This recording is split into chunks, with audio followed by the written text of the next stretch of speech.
Welcome back to the Deep Dive, where we take your stack of source material, in this case earnings reports, analyst notes, and technical charts, and pull out the absolute essential knowledge you need. And we do it fast.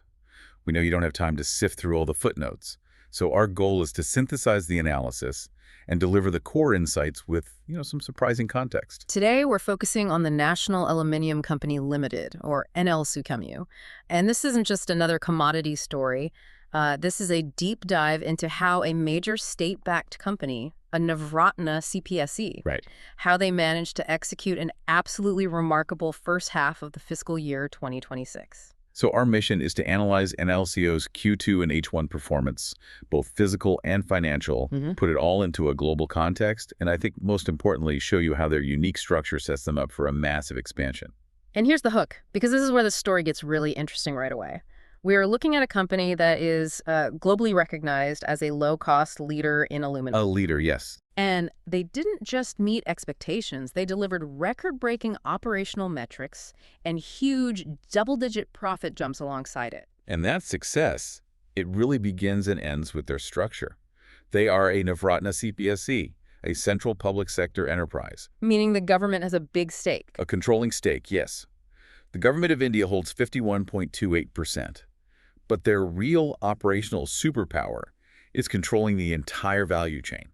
Okay, let's unpack that integration structure, because in commodities, cost control is, well, it's everything. They literally own the whole process, right? Exactly. They call it raw material securitization. They own the bauxite mines, which feed their alumina refinery, which then feeds the aluminium smelter. And it's all powered by their own captive plants. What are we talking about in terms of scale here? Is it significant? Oh, it's massive. Their bauxite mines can churn out 7.5 million tons per annum. Wow. And that feeds a 2.1 million ton per annum alumina refinery. That output then goes to the smelter, which produces about 0.46 million tons of finished metal. Ingots, wire rods, that kind of thing. Exactly. And the whole thing is underpinned by their own 1,200 megawatt power plant, plus another 198 megawatts of wind power. So that structural advantage, owning the whole chain, that's why they can claim to be a global leader in producing bauxite and alumina at the lowest cost. It's the key. It removes enormous volatility from their input costs. But, let's look beyond just the operations for a second. What about their balance sheet health? Yes. Here's the fact that should really stand out to you. NALCO operates with zero debt leverage. Zero. Zero debt. And they have enormous and growing cash reserves. Over 13,600 crore rupees by the end of fiscal 24. In this high-interest environment, what does that zero-debt figure really buy them strategically? I mean, beyond just surviving a downturn. It buys them resilience and, more importantly, freedom. It is the ultimate superpower that lets them fully fund their entire decade-long expansion pipeline. The new refinery, the new smelter. All of it. Without relying on external financing, without diluting shareholders, and without worrying about high interest rates. They control their own destiny. That sets the foundation perfectly. Now let's get into the recent performance, because the results from the first half of this fiscal year, H1 FY 2026, they are a huge validation of this entire model. It is really a volume story driving these results. You just have to look at the raw production and sales figures. So starting with alumina hydrate production, they hit their highest ever H1 production. 11.53 lakh ton. And just for context, 1 lakh ton is 100,000 metric tons. Right, so over 1 million tons. That's a strong 22.79% year-over-year jump.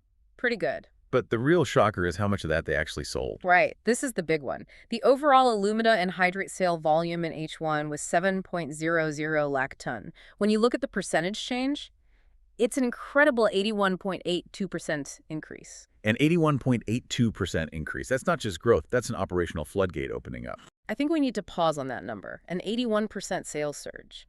Is this all new demand, or are they just clearing out old inventory? Well, the analysis suggests it's primarily market pull.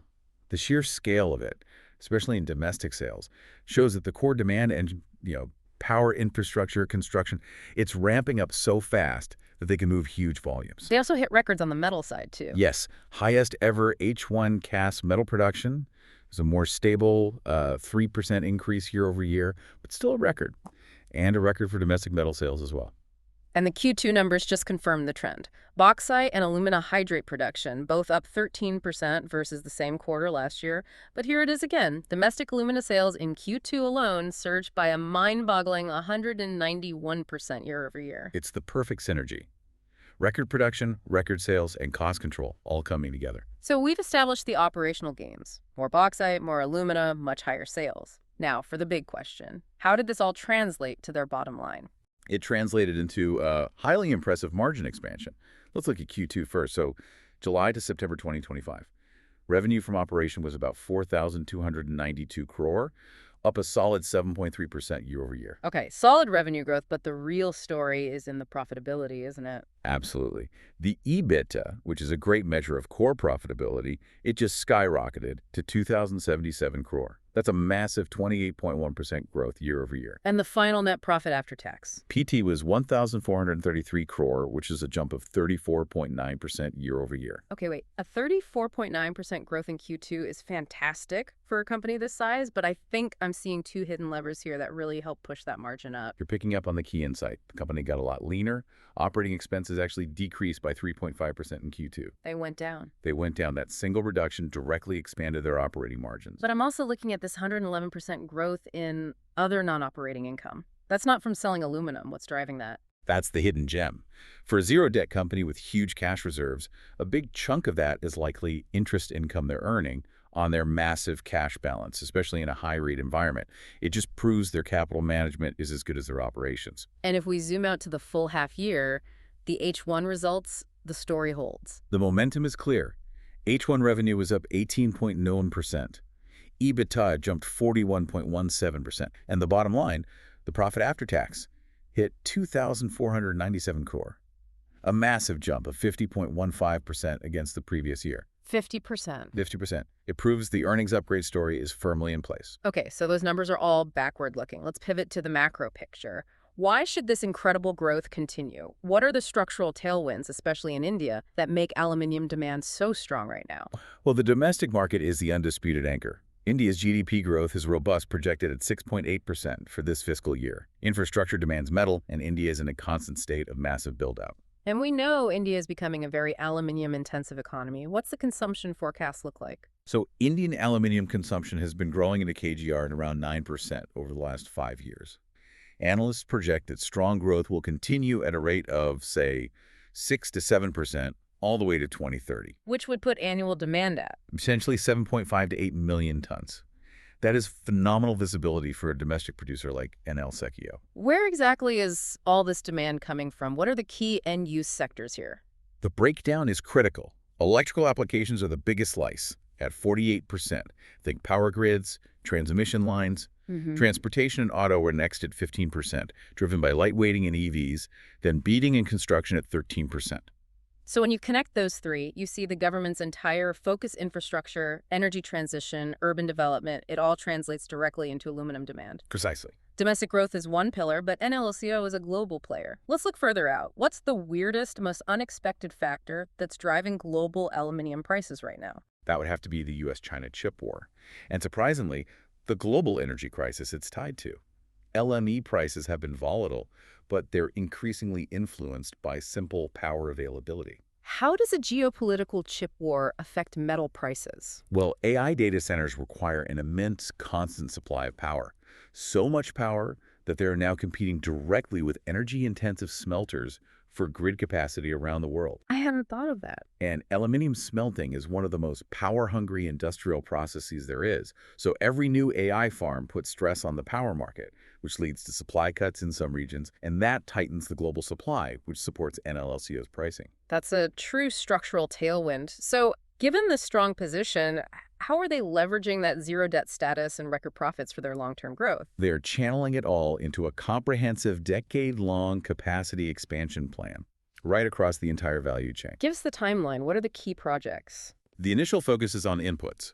The Patanki bauxite mines are being expanded. That should be commissioned by May 2026. At the same time, the fifth stream alumina refinery is being expanded by 1 million tons per annum, likely ready by June 2026. And that refinery expansion is strategically brilliant, isn't it?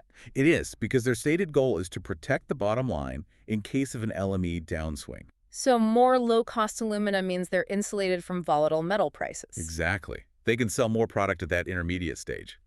Longer term, the smelter expansion is planned for December 2030, followed by a huge power plant expansion by June 2031. It's a complete integrated growth plan. It's not just about profit, though. They're a major CPSE, so responsibility, sustainability, ESG, that has to be central to their strategy. And their profile shows a serious effort there. Environmentally, their bauxite mine is actually water positive. They replenish more water than they consume, and they use 98% blast-free mining. Okay. They even transport bauxite using eco-friendly methods, like a 14.6-kilometer-long conveyor belt to reduce road traffic and pollution. And what about the social aspect? Their work in the local communities.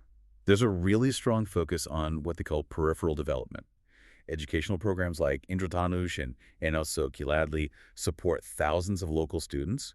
They also operate extensive mobile health units that treat over 100,000 patients a year. And that depth of social responsibility supports their governance profile. Exactly.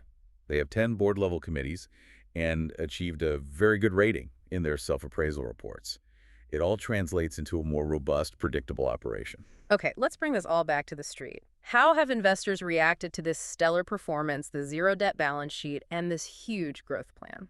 Well, the news flow has definitely shifted. It's now an earnings upgrade and re-rating story. The stock has rallied sharply, hitting 52-week highs around 270, 280 rupees, and it's significantly outperforming the Indian Metals Index. What's the consensus price target looking like after this run-up? The consensus target is generally in that 250 to 270 rupee range, reflecting the run it's already had, though some more aggressive scenarios are pointing towards 300. We've heard a lot of good news. Let me play the skeptic for a moment. This stock has outperformed the index by a mile. When we look at the chart, does it smell like a bubble? The fundamentals don't suggest a pop, but the technical reality check is essential here. The analysis confirms a strong primary uptrend. The breakout above the 240-250 zone is critical. That's now the key support level. But there is a caution flag waving, isn't there? There is. The 14-period weekly RSI, the Relative Strength Index, is currently around 73-74. That places the stock firmly in overbought territory. Which doesn't mean sell, but... It doesn't mean sell, but it is a strong signal that the momentum is stretched. It suggests the risk of either a time correction or a shallow price correction. And what does a time correction practically mean for you, the listener? It means the stock might just trade sideways for a couple of months, lets the price consolidate, cool down, and allows the fundamentals to catch up to the current valuation before the next leg up. So, what are the key risks that analysts have flagged? What could knock NLCO off its current course? The standard commodity risks are always there. A severe global price downturn, or adverse moves in the alumina to aluminum price spread. And of course, spikes in input costs like coal and power. And what about their big plans? That's the other one. Execution risk.